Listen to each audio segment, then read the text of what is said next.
Hi friends, నేను మీ గోదావరిపై ప్రసాద్. ఈరోజు పౌర్ణమి అవటం వల్ల కన్నపురం శివాలయం దగ్గర స్వామివారి ఉత్సవమూర్తి విగ్రహాల్ని గుడి చుట్టూరు జ్వాలా తోరణం చుట్టూరు ప్రదర్శనం చేపిస్తున్నారు. ఇప్పుడు కన్నిచ్చి ఆయన వెంకటరమణ గారు గుడి మెయింటెనెన్స్ మొత్తం ఆయనే చూసుకుంటారు. ఇందులో మా పెదనాన్న గారు కూడా ఉన్నారు. పంతులు గారు ముహూర్తం టయానికి శంఖం ఊది జ్వాలా తోరణం వెలిగిస్తారు. అరుణాచలంలో జ్యోతి ఏ టైంలో వెలిగిస్తారో అదే టైంలో మా ఊరు జ్వాలా తోరణం వెలిగిస్తారు. మా ఊరు శివాలయం ప్రత్యేకత అదే. ప్రతి కార్తీక పౌర్ణమి రోజు ఇలా చేస్తారు మా ఊళ్ళో.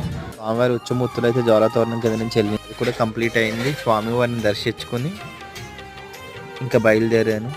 నా దర్శనం అయితే కంప్లీట్ అయింది.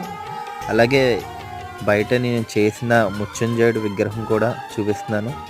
అది నేను చేసిందే. కార్తీక మాసం దీపాలు ఇక్కడే వెలిగిస్తారు. ఓం నమః శివాయ. Okay boys.